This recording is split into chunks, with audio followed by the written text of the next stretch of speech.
If you work for a company where you are drawing drawings of various kinds of machinery and equipment, you might be called upon to spend a lot of your time doing drawings of guards for that equipment.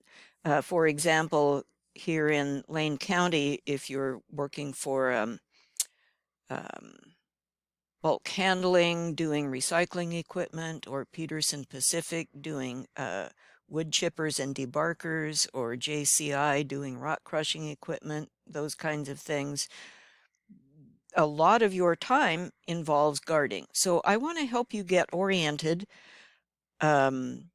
with what the laws and the standards say. And let me just tell you, it is not easy.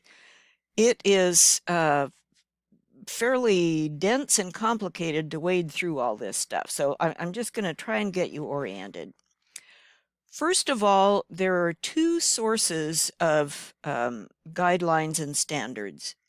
And one of them is OSHA. You're familiar with that acronym, Occupational Safety and Health Administration.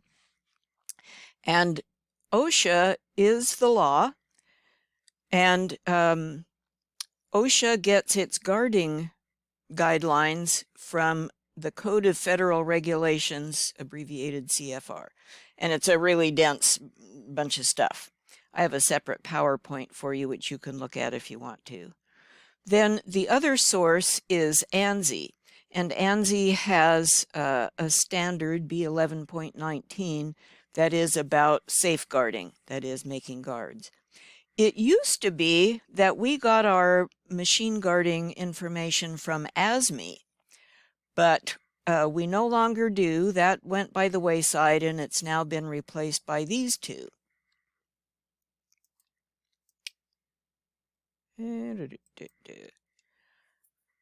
So OSHA and ANSI have a lot to say about where you have to provide guarding, but for the things that we're studying in this class, a lot of your guarding will happen around power transmission mechanisms, gears, belts, pulleys, roller chains, that kind of thing. And OSHA and ANSI talk about different types of motions that create hazards.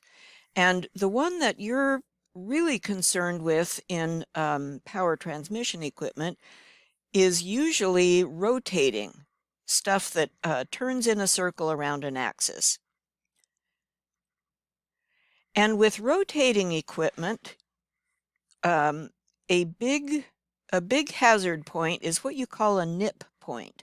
So a nip point is where two things come together.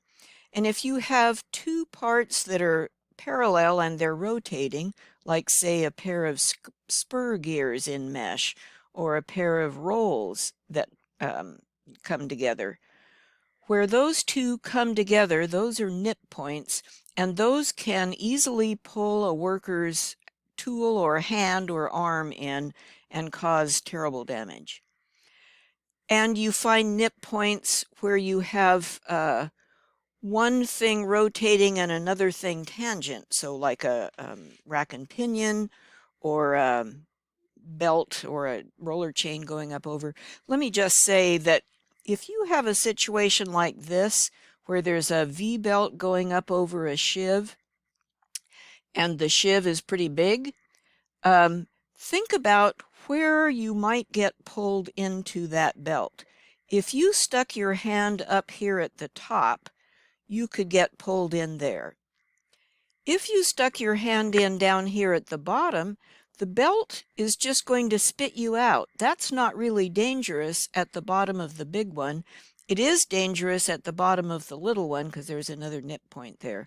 So when we look at examples later on, you might notice in places like Peterson and JCI, there might be places where part of a sheave or a roller is not covered by a guard, and that's because there's no nip point down there.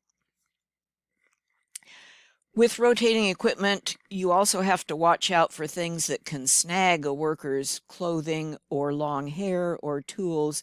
These are actually extremely dangerous because they can suck a worker in. So these kinds of places need to be guarded.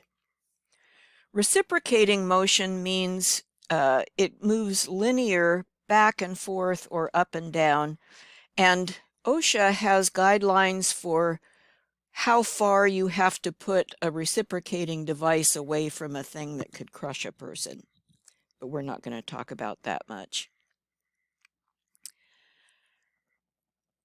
And then, this is the last slide here. OSHA has a list of 10 requirements. When you're designing a guard, your guard must do these 10 things. Some of them are obvious. You have to prevent the operator from contacting moving parts. Well, yeah. So you have to prevent them from being able to reach nip points and that sort of thing. But there are some other things to think about as well.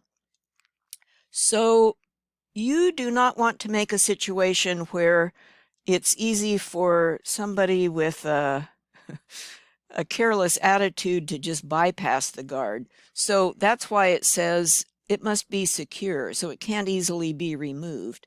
If it's just got some kind of quick release thing where a person can just pop the guard off whenever they feel like it, that's not acceptable. And sort of the flip side, OSHA says create no interference.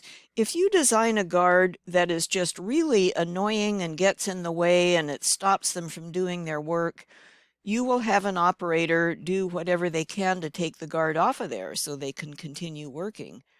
Well, now you've defeated the whole purpose of designing a guard, so you have to think about that.